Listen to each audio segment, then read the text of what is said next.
Hello, Brownsville. Welcome to another episode of Brownsville at Large. I'm your host, Commissioner at Large Tino Villarreal, and today we're bringing you a very important conversation about the future of our city. Brownsville is experiencing historic momentum from record-breaking economic development and major infrastructure investments to education expansion, public safety, housing, and quality of life improvements. Our city is moving forward in a way that is being recognized across the country. Recently, ranked the #1 metro in the United States for investment and named an economic emerging hotspot, Brownsville is quickly becoming one of the most talked about cities across the world. Today, we're going straight to the source. Joining us is the leader of this great city, Mayor John Cowen Jr., to give us a recap of his most recently sold out State of the City address titled Progress with Prosperity. I can't believe it's already been a year since we started this podcast because Mayor Cowen was our inaugural guest. Mayor, welcome back to the show. Thank you, Commissioner. It's great to be back. So what do you think? I know you were at the first season. This is season 2. What do you think of this set? It's amazing. You know, you're going bigger and better. I just love the professionalism. I love all the Brownsville uniqueness that you bring to the podcast, and it's just a great showcase for our city. So we started with a couple of new things. So we're gonna put you in a little uncomfortable situation, but it's kind of an icebreaker that I use with every guest that I have on season 2. It's called 21 Questions with Tino, and they're the most random questions, and it's rapid fire. So it's first thing that pops into your mind, and if you don't want to answer it, that's fine. We move on to the next one. It's so people can get to know you a little bit better. So I hope you're willing. Let's do it. All right, here we go. #1, coffee order. For me, a flat white. Morning person or night owl? I used to be a night owl. Now I'm a morning person. Favorite taco spot? I would have to go with Mr. Taco. Dogs, cats, or neither? Dogs. Do you have a dog? I have a dog, and my daughter has 3 cats. So I get the best of both worlds, but I'm definitely a dog person. What's your dog's name? Buddy. It's the best dog ever. Buddy. Good. What song instantly puts you in a good mood? I would say Here Comes the Sun. That's a good one. Yeah. Favorite childhood cartoon? I'll go with He-Man. He-Man. Your go-to comfort food? For me, I would say mac and cheese. Those are good answers. Favorite movie of all time? I'm going to go with Rudy. Yeah. Beach day at South Padre Island or a walk at Linear Park?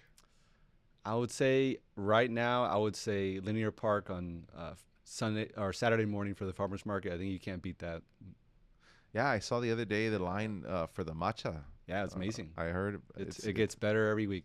Yeah, that's great. I want to go by and try that. Do you have a secret talent or anything close to it? I mean, I think for me, I'm a good runner. I don't know. I wish I had more talents. I play the guitar a little bit, but not. I wouldn't say I'm talented. So are we gonna get to see you in one of those like a Bill Clinton playing the saxophone? Well, I saw Mayor Ochoa from Edinburgh had a piece, him playing the guitar with his wife at an open mic. I thought that was pretty cool. Well, maybe we get to see Mayor Cowen at Wesso or something with a little guitar action. First job you ever had? Camp counselor. Yeah. What camp? Summer camp outside of Kerrville called Camp La Junta. Did that a couple of years. Just a great experience. Just learning how to be responsible and obviously work with young people. Great job. That's great. What app do you confess to use too much? Oh, unfortunately, I would say all the social media apps, Instagram, Facebook. I can't wait to get off them after politics. I think it's a necessity right now, but I think I'm looking forward to toning it down. What's one thing that people would be surprised to learn about you? I would say that I'm an introvert. That it's this thing being in the political world is not something that comes natural to me. It's something that I really have to work hard at. What's something that you're scared of? For me, I would say, I guess the day when my kids are out of the house. I think that's not something I'm looking forward to. I'm trying to be real intentional and be very present for my kids, but I know one day that they'll be off to college and having their own lives. What's the last thing that made you laugh until you cried? Oh, I think I don't know. That's a hard one. I don't have a good answer for that one. Okay. Yeah, I can't think of. I can think of laughing hard, but I can't think of till I was crying. I would say, every time like our high school friends get together, we just reminisce on stories that happened to us that are just really dumb and stupid, but they're really funny, and I think it brings up really good memories. A habit that you want to break, but probably won't. I think it's going back to you know, being on my phone too much. I think that's something that's a hard thing to do. Mhm. And I would also say coffee. That's a habit that I know it's probably not. I probably overdo it, but it's something that keeps me going. If you could be famous for something ridiculous, what would that be?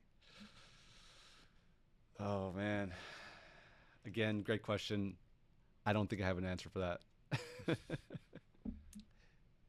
If you could have dinner with a historical figure, who would it be? I would go with Abraham Lincoln. Okay, Yeah. that's a good one. Best advice you've ever received? Stay humble. I think treat everyone with respect. I think that has carried me through my life, and I try to emulate that every day. What do you love most about serving as mayor? I think it's just really having an impact, really setting the tone for the city, being uh, approachable and helping people solve problems, being just engaging with the community. I think it's been a very uplifting and inspiring thing for me, and it gives me faith in government and in our society. Finish the Yeah. sentence. Away from the office, without the suit and tie, and without the title, John Cowen is. I think I'm a very laid back person, just easygoing, just again very approachable, and I like to have a good time and just be with my friends and family. Great. Well, hey, thank Yeah. you for answering the 21 questions. I know that rapid fire is sometimes tough because you don't know what the Yeah. next question is going to be. But thank you for sharing that.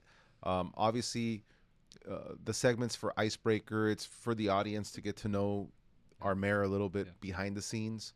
But I wanted to bring you on the show because you just had a very successful State of the City, sold out crowd again, and special guests with Vince Young and some other really big important people that wanted to be part of that.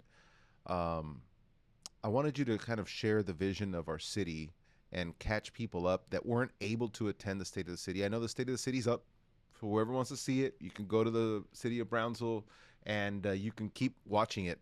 You could sit there and watch it. This is a little recap and just ask you a couple of questions while we sit here. Some of the big ticket. I think how many total topics were you did you discuss at the State of the City? You think were brought up? You know, I don't know what the final list was, but I know this year we had over 100 and I think 15 topics we came into this process. I think last year we were around 70, right? So there's so much more going on. And I think the State of the City is such a great platform to distill everything into an impactful hour-long presentation that I think the community gets a really good overview. And it's really just a commercial for our city on all the exciting things that are happening, where we're going as a city. I know people want us to have all these big announcements at the city. Sometimes it's hard to do that because there's a lot of things we can announce because we have NDAs, we have things that we're not ready to do that. But I think it's a great recap of everything that's happening. We did have some I think announcements that haven't been brought up in public that we wanted to highlight, but I think overall we're continuing to raise the bar with this event. Well, we're not going to talk about the 100 and plus. We're going to focus on just a couple. Um, let's start with the address laid out a very bold vision for Brownsville. So when you take a step back and you look at everything that's going on in the city from our last conversation a year ago, SpaceX to the Port of Brownsville, a lot of roads being done, working with UTRGV and TSC, housing. What do you believe is defining the story of Brownsville right now? I think for sure it's economic development, and I think that all obviously centers around our people and our workforce. I think you've seen the with the I think SpaceX really laid the foundation uh, for showing that Brownsville can be successful in these large um, innovative projects.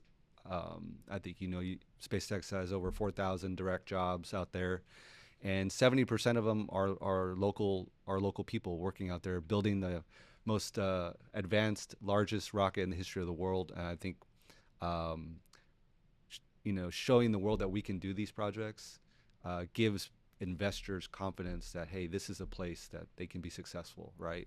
Uh, Brownsville's 200,000 people, but the valley is 1.5, 1.6 million.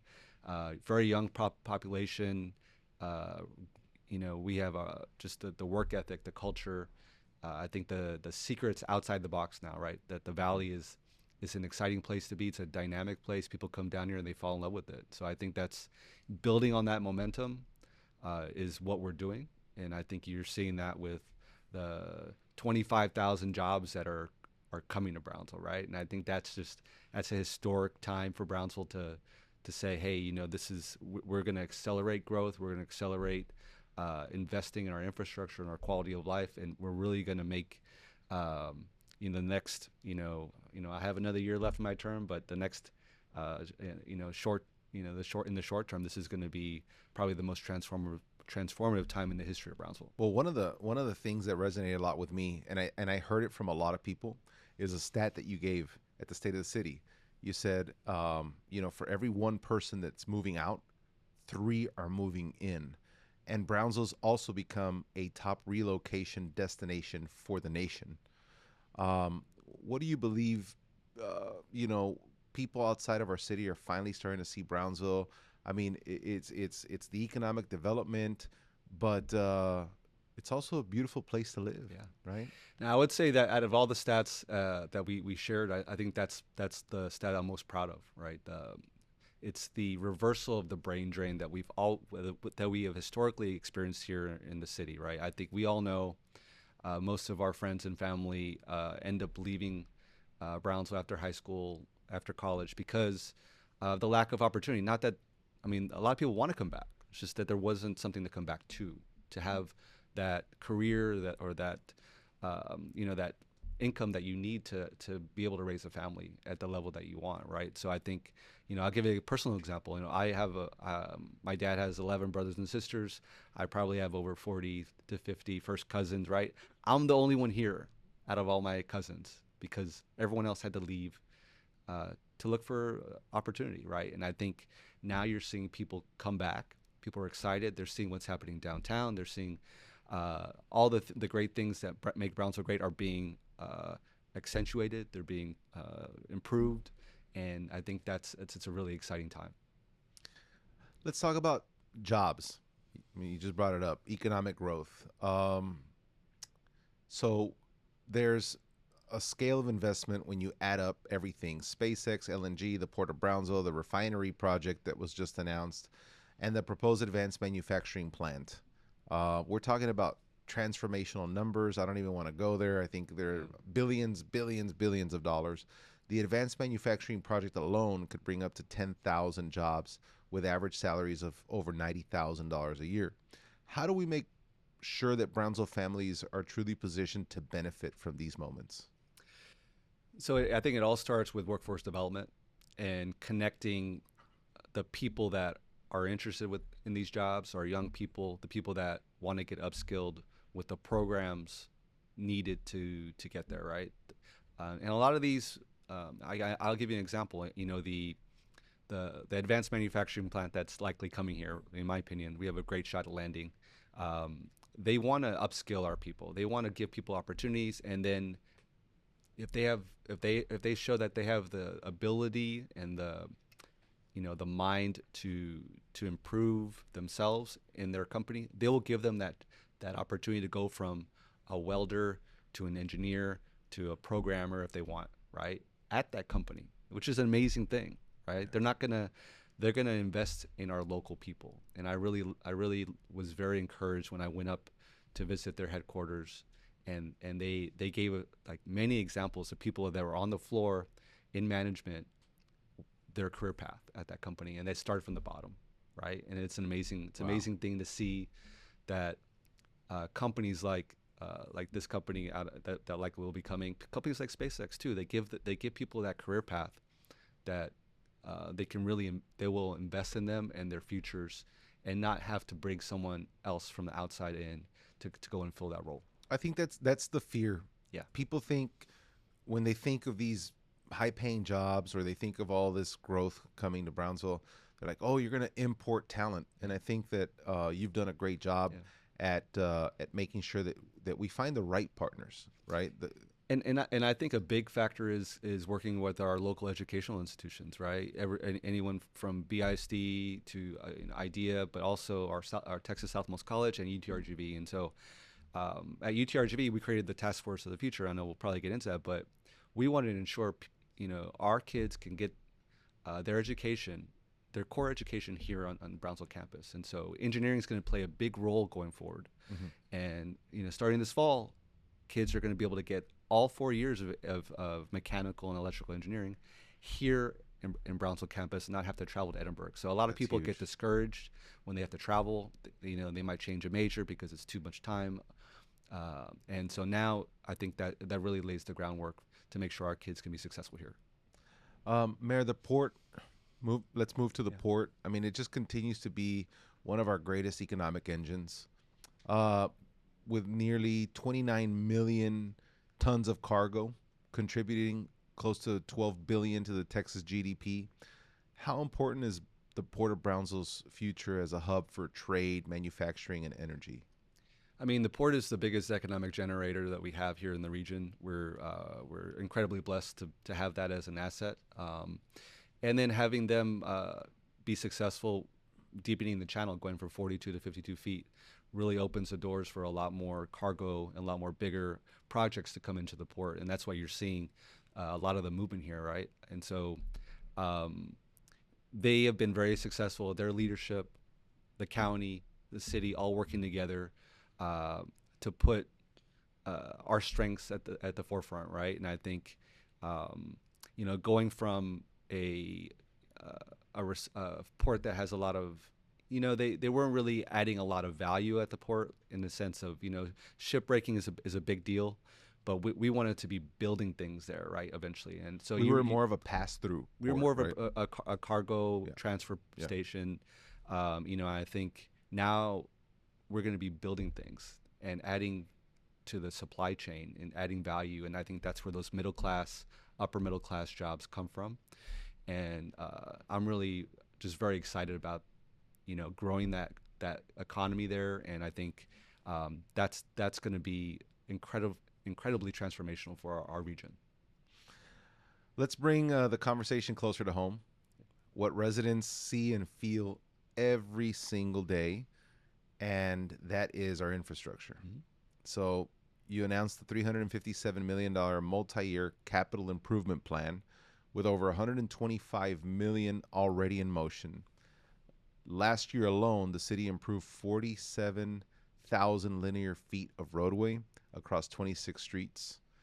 How important is it for residents to physically see where investments are being made through roads, drainage, sidewalks, and safer intersections? Well, I think it's infrastructure is something that everyone touches every day, right? And I think you see all the construction in our city.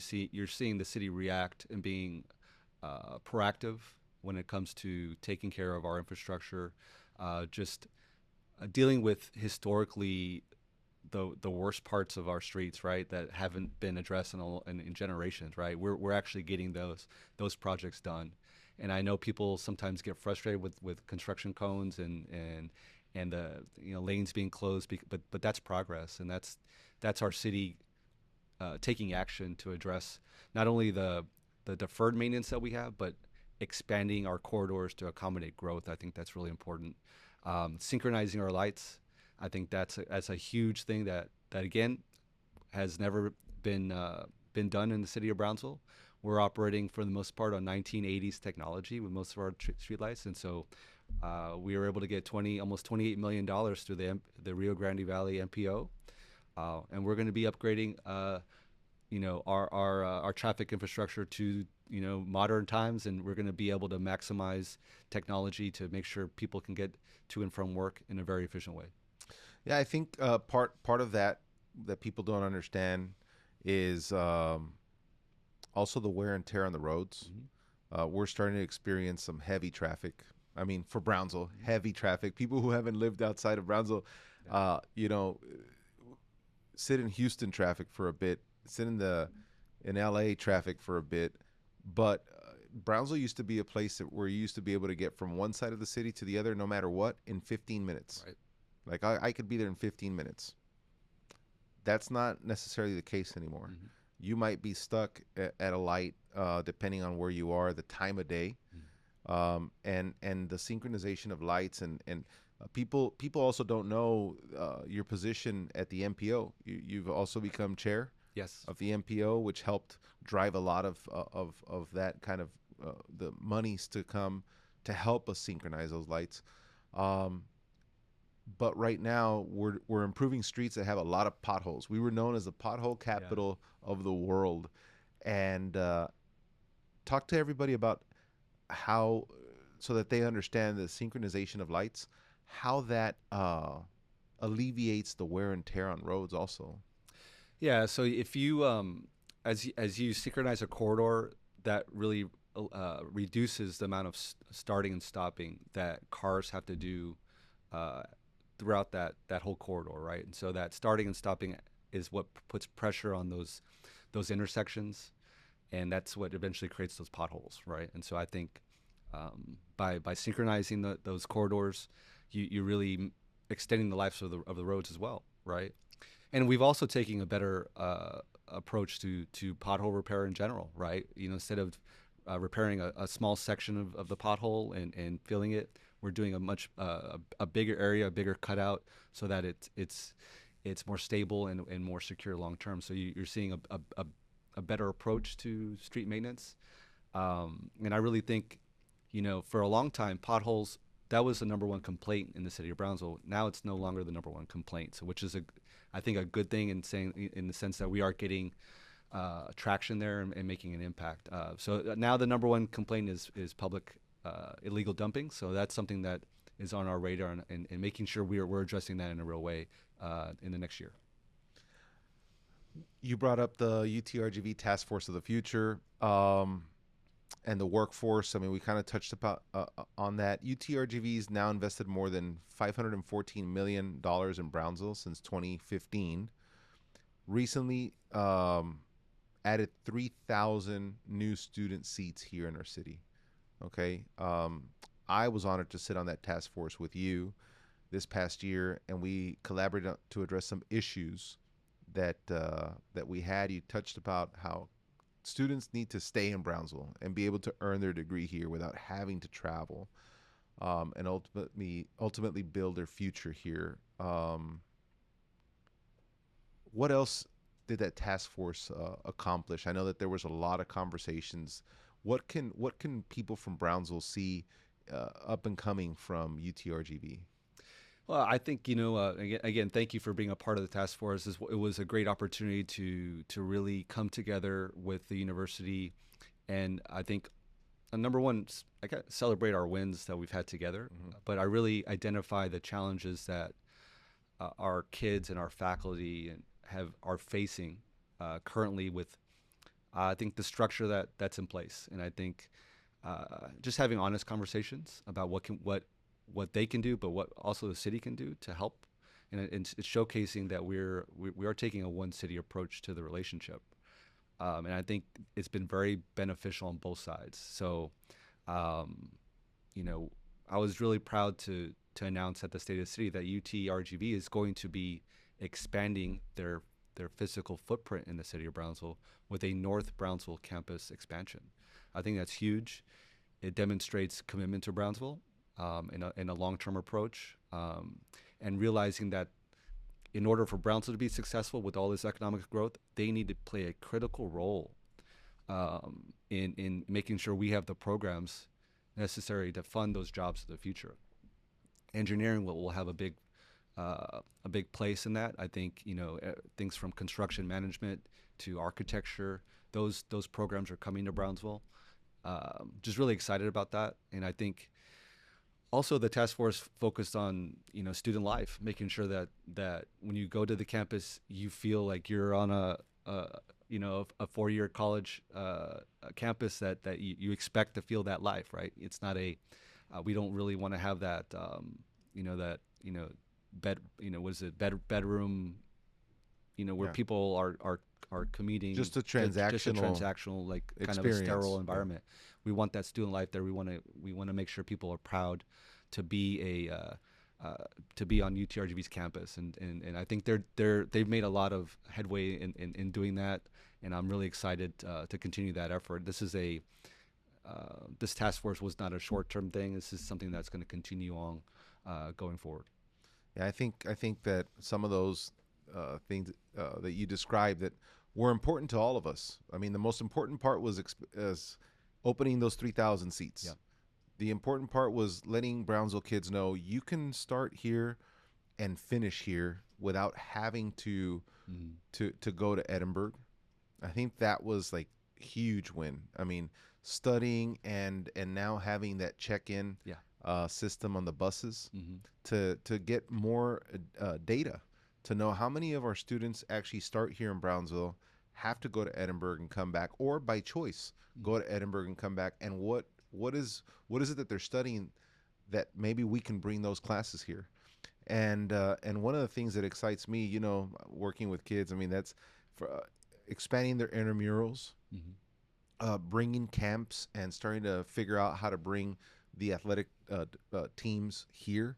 Hmm. I know that the spring game is going to happen in Brownsville. Happened last year, going to happen again this year for football, RGV Vaqueros. But how do we start getting the soccer team to play here in Brownsville? How do we bring the basketball teams? And how do we start creating that kind of vaquero spirit here as well, without having to travel to feel that you felt while you were at the campus of Notre Dame, That's right. right? It's that community pride. It's that vaquero pride, and working on that, I think, is a big deal. Um, I'm going to move on to the topic of water, because that's one of the most important long-term issues that's Hmm. going on across the state, across the country, and with the 181 million desalination expansion plus additional storage and portable reuse projects, how confident are you that Brownsville's building the resilience needed for future generations when it comes to water? I'm extremely confident. I think we've been very fortunate to be proactive, in in our through our utilities recent history, right? In terms of, that desal plant, for example, was built over 20 years ago, and it's the only desal plant in the Rio Grande Valley, right? So it showcases, like, hey, they've been forward thinking for a long time, and I think they take a 10, 20, 30-year approach to infrastructure investments. Um, so that desal plant right now it was built to do 10 million gallons a day, um, but it's only getting 7.5. So what we want to do is invest the money to optimize that system and get the 10 million, right? And then double it. So to go from 10 to 20 million gallons a day. So that currently the 7.5 gives us about 30% of our water needs right now. So I think by optimizing and doubling it, we'll be very well positioned, from a desal perspective.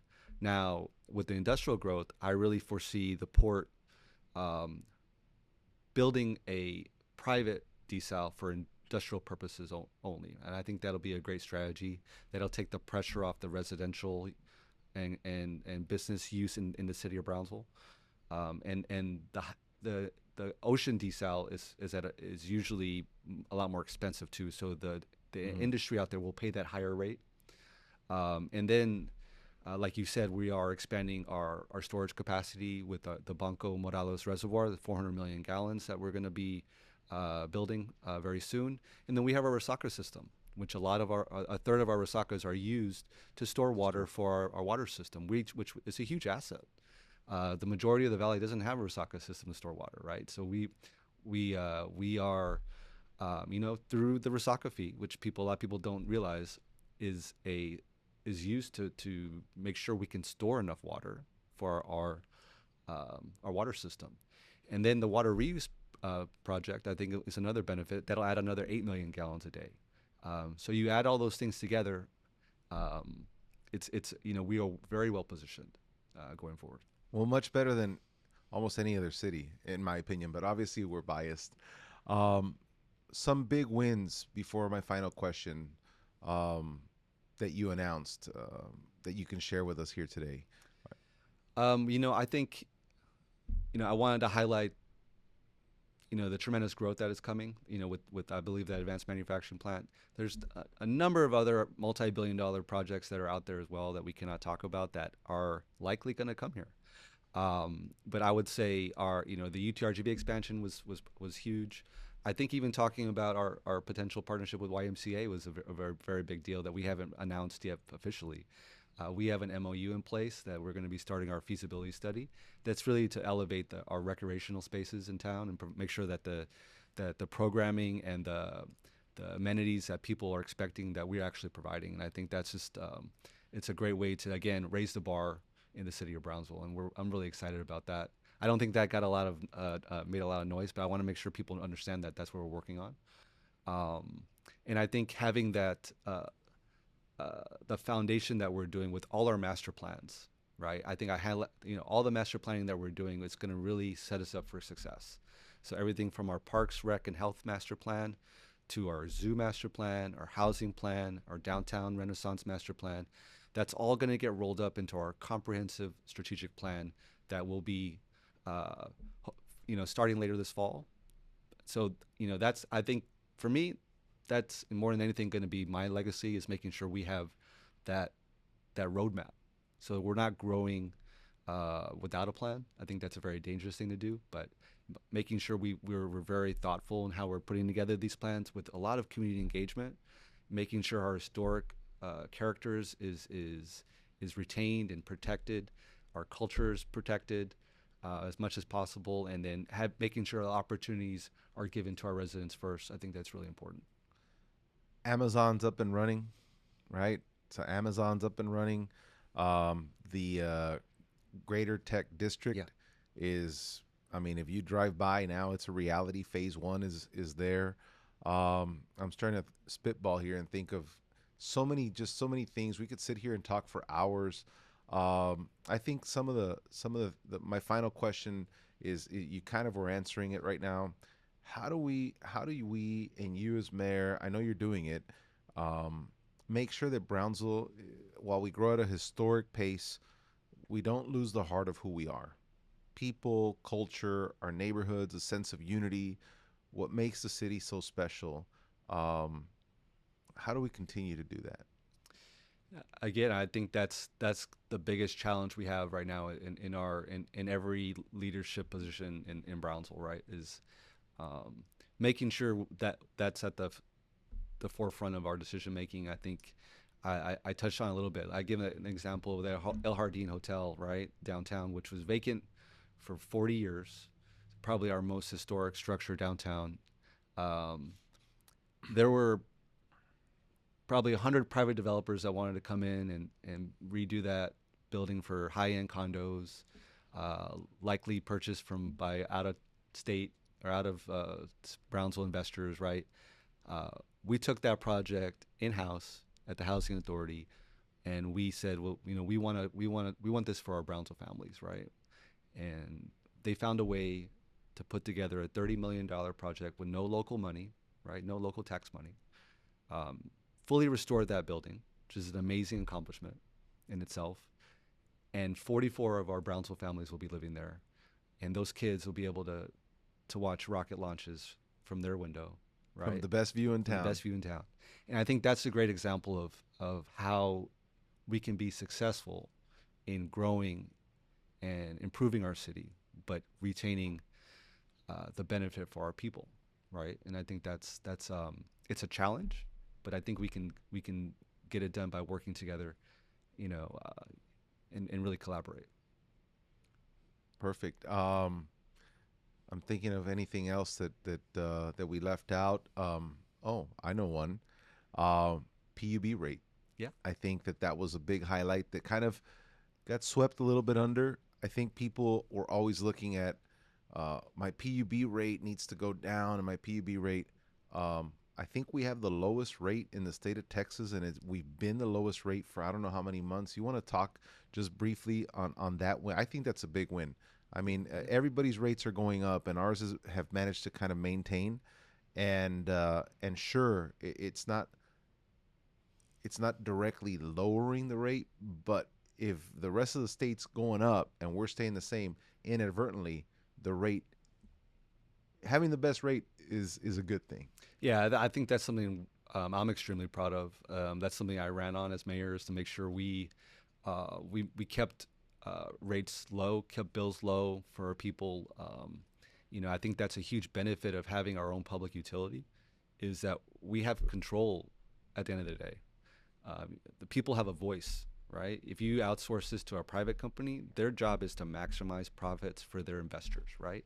Who are the investors for Brownsville PUB? It's the people, right? So I think, yeah, really proud that our electric rates are for sure the lowest in the Rio Grande Valley, right? By a long shot, and that's due to great planning and a great strategic investment by our utility and our management, our board, right? They really, over the last couple of years, made sure that we're well positioned to keep rates low.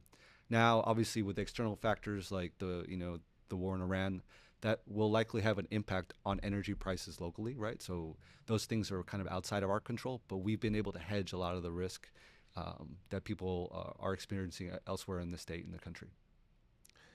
Anything else that I didn't ask you that you wanted to share with the viewers? I mean, we do have, believe it or not, we do have viewers from all over the world that do tune in to the podcast. Is there any other topic that I just didn't ask you on that you wanted to talk about?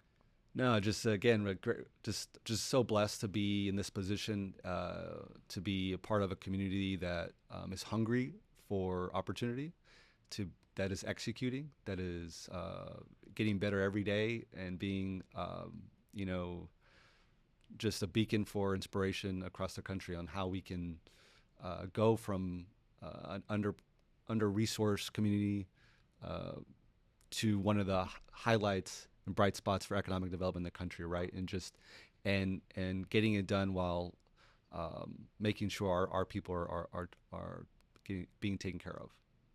Well, Mayor, it's been an honor to serve with you. You're a busy man as mayor. I think the city of Brownsville sometimes doesn't realize um, you're a full-time mayor, and you don't have to be. But if you're not going from meeting to meeting to meeting here in Brownsville, you're out representing the city all internationally, all over the state, all over the country, and also in Mexico and in different parts of the world, sharing our story, recruiting business, doing it in a smart way. This is, to me, uh, one of the greatest times to be a Brownsvillian, to be in our position, and I really do thank you for your leadership. I think I speak for all of our commission and the citizens of Brownsville. Thank you so much for the work you do, for the work that's yet to be done. Thank you for doing it with professionalism, with poise, and our momentum's real. The city's growing. The future is bright, and that's a large tribute and testament to the type of leadership that you provide. So thank you so much on my behalf, and thank you for taking time to come on the show. I think this is very important for people. No, thank you, Commissioner, and I appreciate your innovation here. Right, you're the first I think Commissioner to have a podcast. I think in the region, I don't think, or I don't, it's a great way to connect with people. People are hungry for information. It's just hard. Everyone gets their information different ways, and so this is a great way. For if you're in your car, you can get caught up throughout the day, and it's such a great format, and you do it also with professionalism as well, and creativity and energy, and it's such a great tool for the city. So thank you.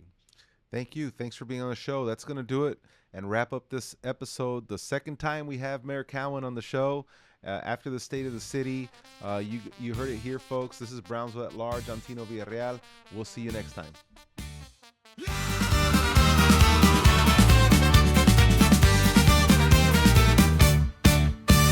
Brownsville at Large, voices that shine.